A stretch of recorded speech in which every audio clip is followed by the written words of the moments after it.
Lord, bless this food to our use and us to thy service, and make us ever mindful of the needs of others. Amen. This is the little prayer my stepfather would give at family meals. Every single one of them.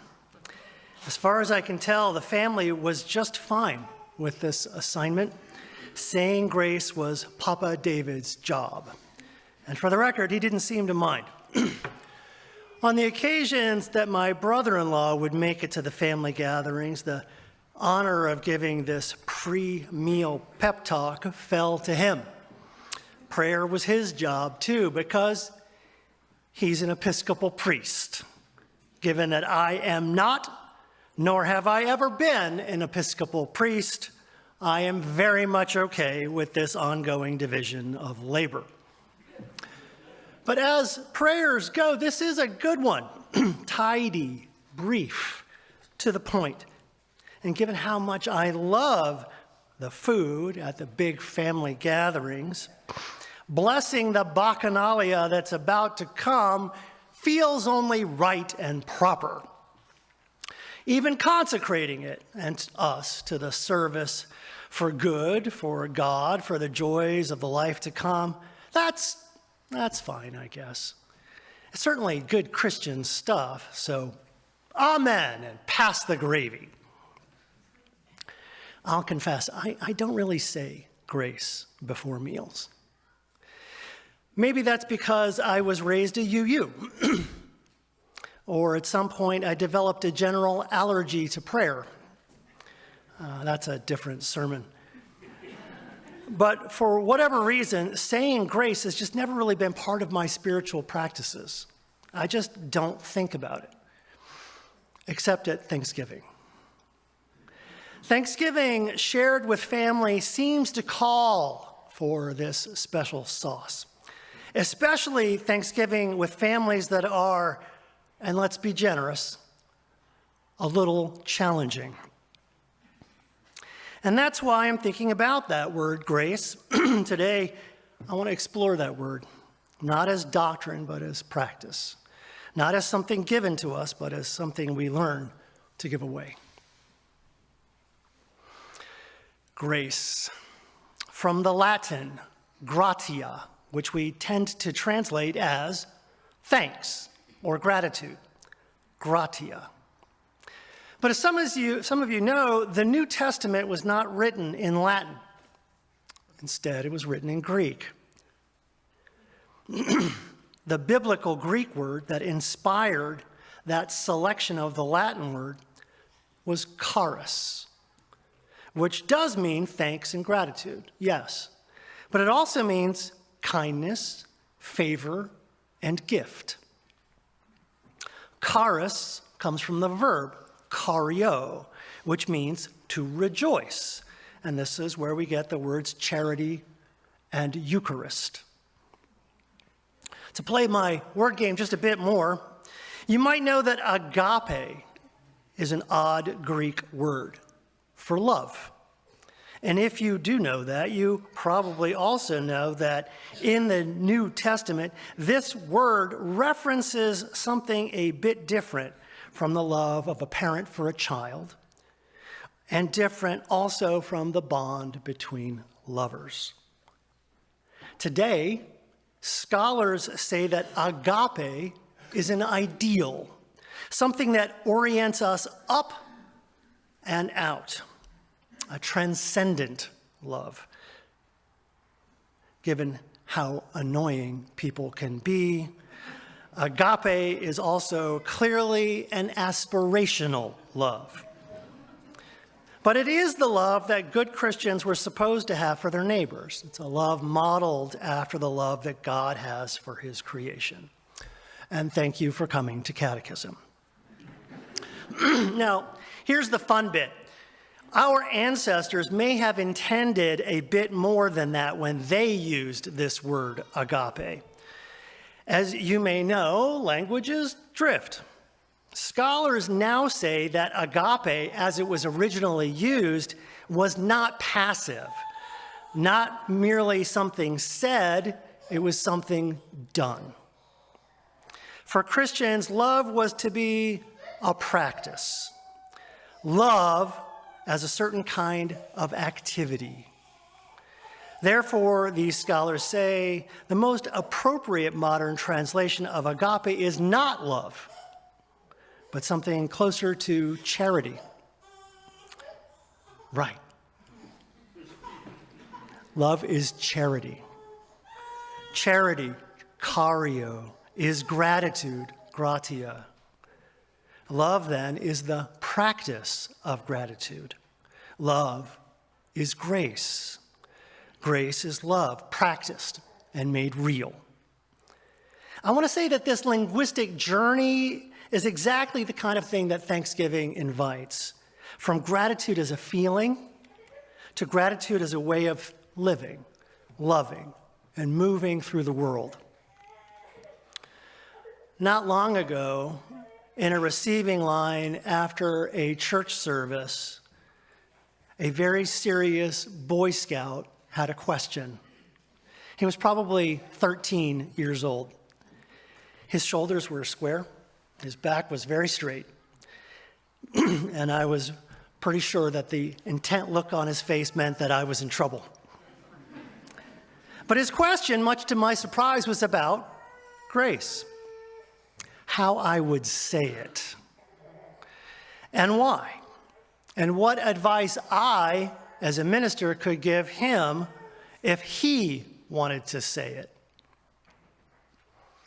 Context matters, I said. Context matters because there's a difference between being grateful, gratio, and, being loving, charia. I'm kidding, I didn't say anything like that. I also didn't say, hold on a second, let's call a priest, and then pull out my cell phone and speed dial my Episcopal priest brother-in-law, put him on speaker, and listen as he tried to answer. That would have been both hilarious and informative. It's my favorite kind of combo. But this was the receiving line, so I told the Boy Scout that saying grace should be about being grateful, about doing better and being of service. But above all, I said, it should be brief. I gave him the prayer my stepfather-in-law used to give to our family, and then I wished him luck. And privately, I hoped his family was a bit less challenging than mine.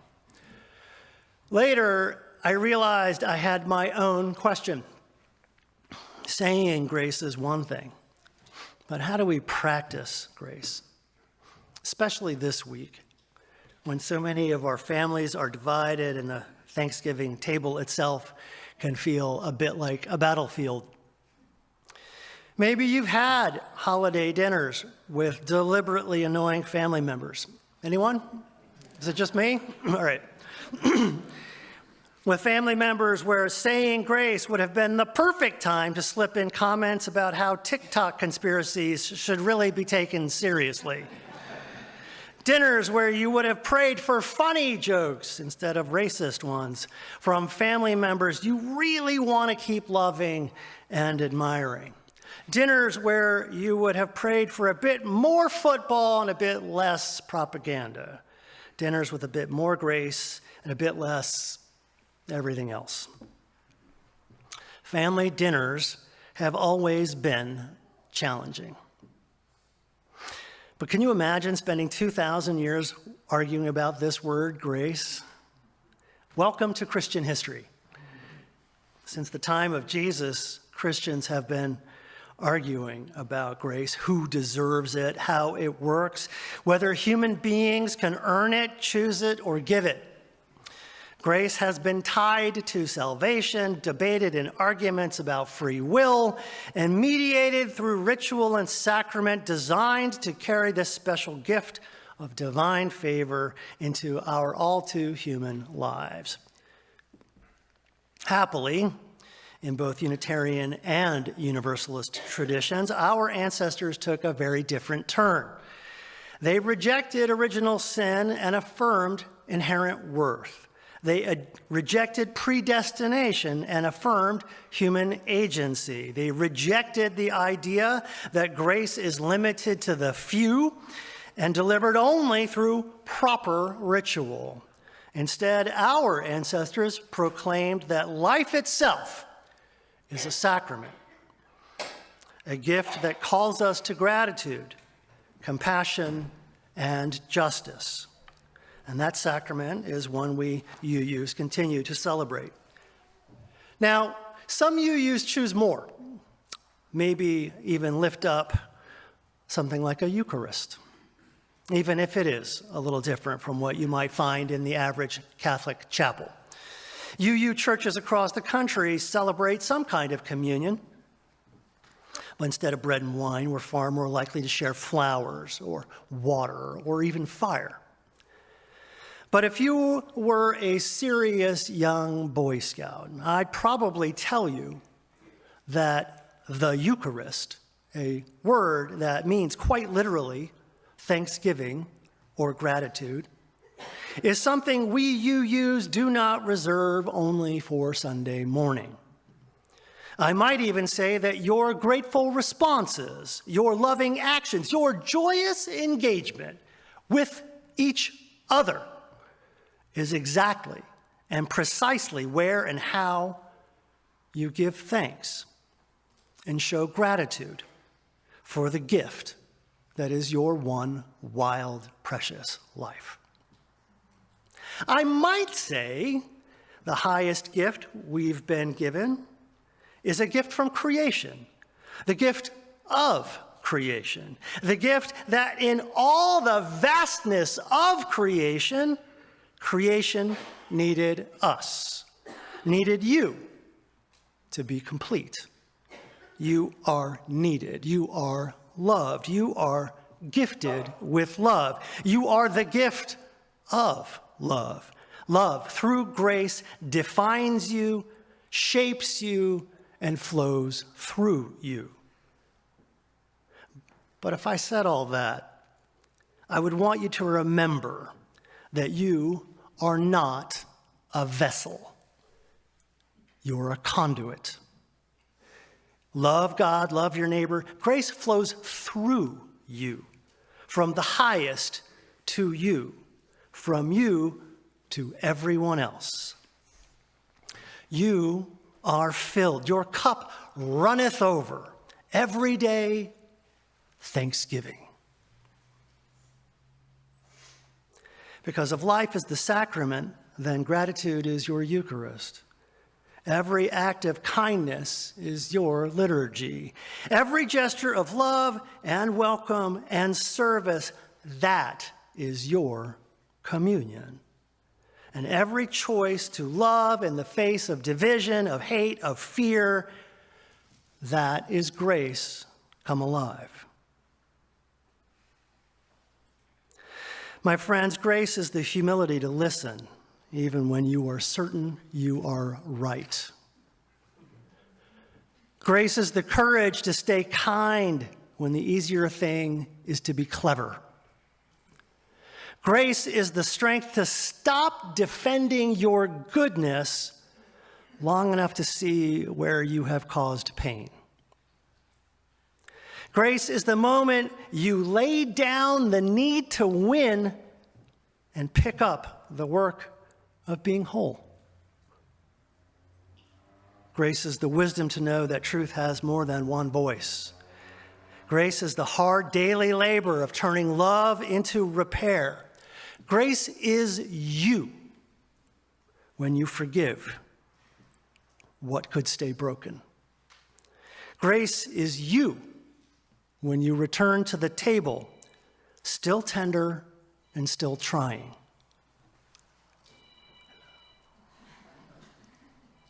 Grace is you when you remember that covenant is not about being right, it's about being together again and again. There's always more to say. But I want to come back to Thanksgiving and saying grace, and whether or not those you find yourselves with on this holiday whether they deserve the gift of grace. Know that they do. Perhaps even a bit of your grace. Consider that my first invitation. The second one is this. Whether or not saying grace is the practice at your big family meals this morning, I'm going to invite you to consider it, even if you don't do it. But I'd ask you, what would you give thanks for? But here's the twist. I don't mean the regular stuff we should celebrate every day with our gratitude projects, with our mindfulness, with our intention setting. Instead, I want you to get curious about the big stuff. Not what should you celebrate, but what should your life be a celebration of? Not how can you be better served, but how can you better serve? What mystery, what larger thing, what promise or hope or future, what could you align toward? In other words, is there a deeper yes that your life is hungry to say? I ask because this year, perhaps especially this year, in this time of tension, mistrust, and political polarization, I wonder what happens if we let gratitude become more than a feeling. What if gratitude becomes resistance, a refusal to let bitterness or fear define us? What if grace becomes courage, our decision to see the humanity in the people we disagree with? What if hospitality could become a counter-narrative to those urging us to divide, dismiss, or dehumanize? What if we saw Thanksgiving as more than a meal? What if it was an invitation to practice the kind of courage and compassion our public life so desperately needs? But this question, this invitation, this sacrament, know that it is there for you always, because that is the invitation of gratio, of cario, of the Eucharist, the invitation of grace. This week, some of you will be heading off to rejoin your families. Others of you will be experiencing the awe and terror of having your family join you at home. In either case, and for all of you, I will pray. I will pray for peace, for love, and for care. I will pray for perfectly cooked turkey, for gravy full of only the lumps that are supposed to be there, for enough in-bird stuffing for everyone that wants some, for mashed potatoes with heart attack levels of heavy cream and Irish butter,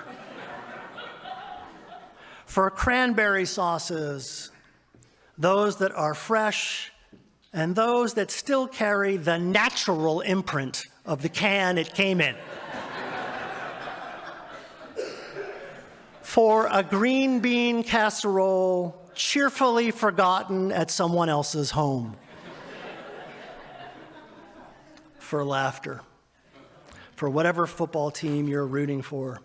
May your table conversations remember your beloved ancestors and be filled with relationship, love, and care. And may all of the pets successfully sneak all of the treats. In closing, I'd like to share a tradition from my side of the family. I've already told you about the civilized side of my family already. But when I was a child, long before the grace that is my wife entered my life, my grandfather and grandmother would host Thanksgiving. They married late, after losing their respective spouses. So the resulting blended family was very Brady Bunch. If nothing else, it was large. There were 8 children, many with spouses and children. And while not everyone would come every year, way too many would. My grandmother was Methodist. My grandfather was a Quaker. The Unitarian Universalist Church was the only one they could agree on. And after they married, my mom and dad joined them there, which is why my Sibs and I were UUs. My uncles and aunts, however, spread their wings of faith, and that is why I have a whole lot of Jewish cousins. Saying grace in front of that hungry, intelligent, diverse, and likely pre-offended crowd was a minefield that my young consciousness was blissfully unaware of. My grandfather, however, was a career diplomat in the State Department, and I think he understood something vital. Grace is what allows people who disagree, even profoundly, to sit and stay at the same table. He navigated the challenge of my family by going to our shared Scottish roots, and I'd like to share that with you today. First, I'll give you the traditional blessing. Then we will reenact the tradition my family calls the Carter rejoicing. I will now beg your indulgence. And for the vegans in the room, I humbly beg your forgiveness. The way we're going to do it is this. If you would rise in body or spirit, and if you are willing and able, and join hands, and repeat after me. Some hae meat and cannot eat. Some hae meat and cannot eat. Some wad eat but lack it. Some wad eat but lack it. But we hae meat and we can eat. But we hae meat and we can eat. And so the Lord be thanked. And so the Lord be thanked. And let the people say, hooray. Hooray! Welcome to our family. And happy Thanksgiving. Amen.